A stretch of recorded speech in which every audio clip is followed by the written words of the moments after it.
Recently France में हुई beheading हो या फिर इंडिया में निकिता तोमर नाम की लड़की का मर्डर केस हो, दोनों ही चीजों में दो चीजें उभर कर सामने आई हैं। किसी के लिए ये दोनों ही एक्टिविटीज रिलीजियस एक्टिविज्म था, तो किसी के लिए वो एक ह्यूमन राइट वायलेशन था। बात आके टिकती है सिर्फ और सिर्फ दो चीजों पर, इस्लाम and human right violation. So what is human right violation and what is human rights? आइए दोस्तों जानने की कोशिश करते हैं। नमस्कार दोस्तों, लिबरल पंडित के इस फ्रेश एपिसोड में आप सभी का बहुत बहुत स्वागत है। और अगर आप खुद को सोशल एंड पॉलिटिकल टॉपिक्स में अपडेटेड रखना चाहते हैं तो प्लीज मेरे चैनल को सब्सक्राइब करिए। दोस्तों, दुनिया हमेशा से ही तीन हिस्सों में बटी हुई थी। सबसे पहली डेमोक्रेटिक कंट्रीज में, दूसरी इस्लामिक कंट्रीज में और तीसरी कम्युनिस्ट कंट्रीज में, जहां पर कम्युनिस्ट विचारधारा रूल करती है। डेमोक्रेटिक कंट्री की अगर हम बात करें तो उसमें इंडिया, फ्रांस, अमेरिका, ऑस्ट्रेलिया जैसे देश आते हैं, जहां पर लोग वोट देके अपने लीडर को चुनते हैं। जहां अमेरिका दुनिया की सबसे पुरानी डेमोक्रेटिक कंट्री है, तो वहीं इंडिया दुनिया की सबसे बड़ी डेमोक्रेटिक कंट्री है। इंडिया में 2589 पॉलिटिकल पार्टीज हैं। इतनी ज्यादा पॉलिटिकल पार्टीज सिर्फ एक देश में। उसी तरह अगर हम बात करें कम्युनिस्ट कंट्रीज की, तो उसमें सबसे टॉप पे नाम आता है चाइना, वियतनाम, नॉर्थ कोरिया और क्यूबा, जहां पर एक पर्टिकुलर विचारधारा को लोगों पर इंपोज किया जाता है। अगर लोग उसके खिलाफ जाते हैं तो उनको सजा दी जाती है, और अगर लोग उसके साथ खड़े रहते हैं तो वो लोग आराम से वहां अपनी जिंदगी जी सकते हैं। और जो तीसरे पार्ट आता है वो है इस्लामिक कंट्रीज का, जिसमें Pakistan, Syria, Afghanistan, Saudi Arabia जैसी कंट्रीज आती हैं, जो कि एक पर्टिकुलर धर्म को मान के चलती हैं, और अगर आप उस धर्म के खिलाफ जाएंगे तो आपकी गर्दन उड़ा दी जाएगी। ह्यूमन राइट वायलेशन आम बात है, और ये मैं हवा में नहीं बोल रहा हूं। रिसेंटली इस्लामिक कंट्रीज की अगर हम बात करें तो वहां पर आपको सब कुछ देखने को मिलेगा, बस एक चीज जो नहीं मिलेगी वो है पीस। रिसेंटली इराक और सीरिया जैसे देशों में भयंकर गृह युद्ध जैसी सिचुएशंस बनी हुई है। पाकिस्तान में भी गृह युद्ध जैसी सिचुएशंस बनी हुई है। तख्ता पलट करने की हमेशा से ही कोशिश की जाती रही है, और ह्यूमन राइट्स के नाम पर वहां पर ठेंगा मिलता है, जिसकी वजह से यही सारे कंट्रीज के माइग्रेंट्स दुनिया भर में अब फैल रहे हैं। रिसेंटली फ्रांस में हुई बिहेडिंग में जिन लोगों ने बिहेडिंग की थी वो भी वहां पर शरणार्थी के रूप में आए थे, माइग्रेंट्स के रूप में आए थे, वो वहां के आम नागरिक नहीं थे। दोस्तों, बात करें अगर इंडिया की, तो इंडिया एक डेमोक्रेटिक कंट्री है, एक इस्लामिक कंट्री नहीं है। भले ही इंडिया में दुनिया के सबसे ज्यादा मुसलमान पाए जाते हैं। पर्टिकुलर उत्तर प्रदेश की अगर हम बात करें तो उत्तर प्रदेश में खुद इतने ज्यादा मुसलमान है कि कुछ पर्टिकुलर इस्लामिक कंट्रीज के मुसलमानों से भी ज्यादा पॉपुलेशन खुद उत्तर प्रदेश में रहती है। दोस्तों, फ्रांस में हुई बिहेडिंग और इंडिया में हुआ निकिता तोमर का मर्डर केस, दो एक्टिविटीज इस बात को डिस्क्राइब करती हैं कि क्या डेमोक्रेटिक कंट्रीज अब कमजोर पड़ती जा रही हैं। रिसेंटली हमने दुनिया में बहुत सारे टेररिस्ट अटैक्स देखे, बहुत सारे प्रोटेस्ट देखे, तो वो बेसिकली दो पर्टिकुलर पिलर्स पर हुए, या फिर वो डेमोक्रेटिक कंट्री में हुए या फिर वो इस्लामिक कंट्री में हुए। आपने कभी नहीं सुना होगा कि चाइना में कोई पर्टिकुलर बॉम्ब ब्लास्ट हुआ या फिर चाइना में कोई पर्टिकुलर टेररिस्ट अटैक हुआ, और नॉर्थ कोरिया की तो आपको कोई खबर ही नहीं मिलती है, क्योंकि वहां पर चीजें डिस्क्लोज ही नहीं होती। लेकिन एट द एंड वहां पर भी कोई टेररिस्ट अटैक जैसी एक्टिविटी आज तक मुझे कभी सुनने को नहीं मिली। रिसेंटली दोस्तों, ह्यूमन राइट वायलेशन के नाम पर दुनिया में बहुत सारे प्रोटेस्ट किए गए।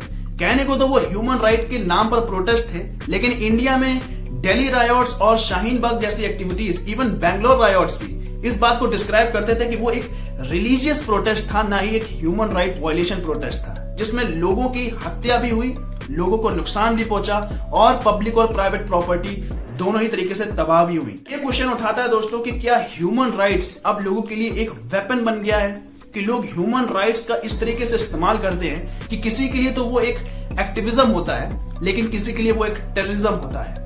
बहुत ही मिसकंफ्यूजन है, और शायद इसीलिए दोस्तों दुनिया में आज तक टेररिज्म की कोई डेफिनेशन नहीं तय कर पाया।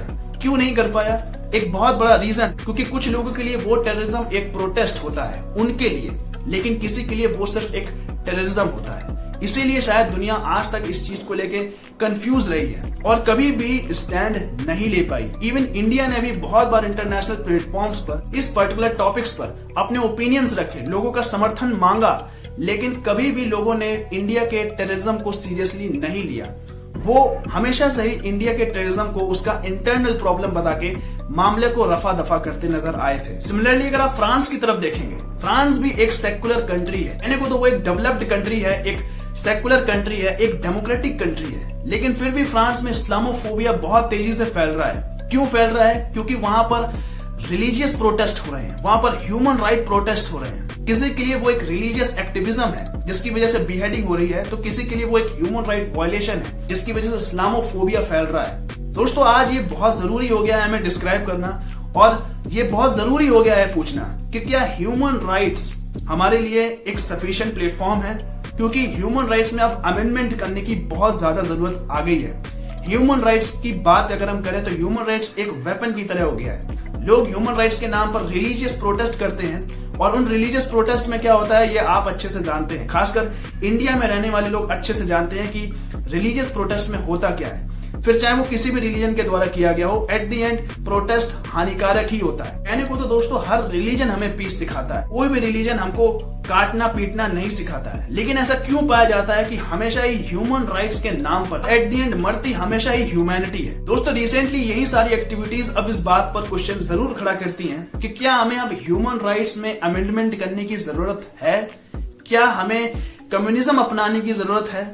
क्योंकि शायद ही आपने कभी सुना होगा कि चाइना में कोई ऐसा प्रोटेस्ट हुआ हो जिसकी वजह से बहुत लोगों को नुकसान हुआ। हाँ, एक प्रोटेस्ट मेरी नजर में जरूर है जिसमें एक टैंक मैन नाम का इंसान फेमस हुआ था। उसके बाद शायद ही चाइना में कोई प्रोटेस्ट हुए हो। दोस्तों सुनने में जरूर खराब लगता है कि मैं चाइना के बारे में बोल रहा हूँ, मैं कम्युनिज्म के बारे में बता रहा हूँ, लेकिन सच्चाई यही है। आप अभी रिसेंट की या फिर 21वीं सदी की सारी स्टोरी उठाकर देख लीजिए। जितने भी प्रोटेस्ट हुए, या फिर वो इस्लामिक कंट्री में हुए या फिर वो डेमोक्रेटिक कंट्री में हुए, प्रोटेस्ट होना अच्छी बात है, बहुत जरूरी है प्रोटेस्ट किया जाना। लेकिन अब रिसेंटली प्रोटेस्ट के नाम पर लोग धंधा करने लगे हैं, रिलीजियस एक्टिविज्म को बढ़ावा देने लगे, और एट द एंड दुनिया की कोई भी पर्टिकुलर सुपर पावर जो कि वेपन प्रोड्यूसिंग कंट्री हो, वो कभी नहीं चाहेगी कि दुनिया में पीस आ जाए, क्योंकि अगर दुनिया में पीस आ गया तो वेपन बिकना बंद हो जाएंगे। एट द एंड दोस्तों ह्यूमन राइट वायलेशन के नाम पर ह्यूमैनिटी को यहाँ पर मारा जा रहा है, और रिलीजियस एक्टिविज्म के नाम पर भी ह्यूमैनिटी को ही मारा जा रहा है। एट द एंड दोस्तों मर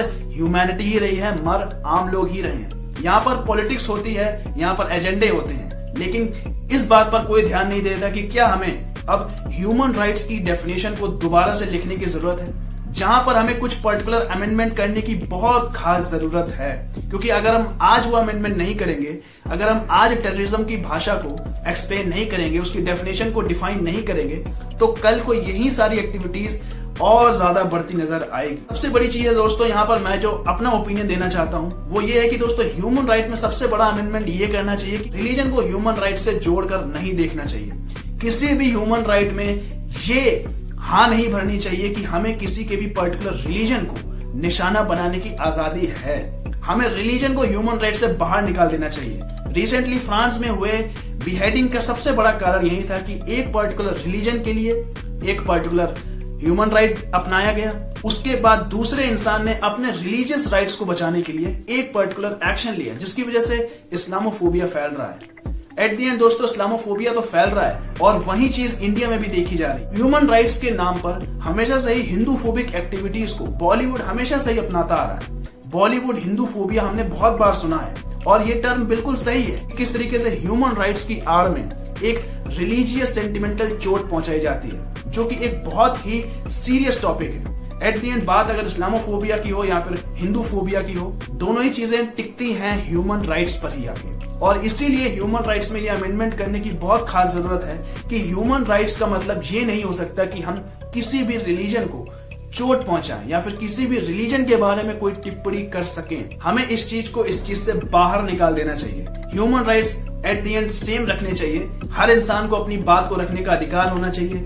हर इंसान को अपने विचारों को एक्सप्लेन करने की आजादी होनी चाहिए, अभिव्यक्ति की पूरी आजादी होनी चाहिए। लेकिन वहां पर रिलीजन को बाहर निकाल देना चाहिए, क्योंकि अगर रिलीजन जुड़ा रहेगा ह्यूमन राइट्स से तो एट द एंड ऐसी चीजें सामने आती रहेंगी, क्योंकि कुछ चीजों को कभी भी बदला नहीं जा सकता। वो हमेशा से ही सेम चलती आ रही हैं और हमेशा से ही सेम चलती नजर आएंगी। वो कभी नहीं बदल सकती और ना ही कभी बदलेंगी। उम्मीद करता हूं दोस्तों ये पूरा सिनेरियो आपको समझ में आया होगा, और आपको समझ में आया होगा कि क्यों मैंने ह्यूमन राइट्स में अमेंडमेंट की बात की। आपके इसमें विचार क्या हैं, आप क्या सोचते हैं, मुझे कमेंट सेक्शन में लिख के जरूर बताइएगा। तब तक के लिए जय हिंद, जय भारत। आप सबका बहुत बहुत धन्यवाद।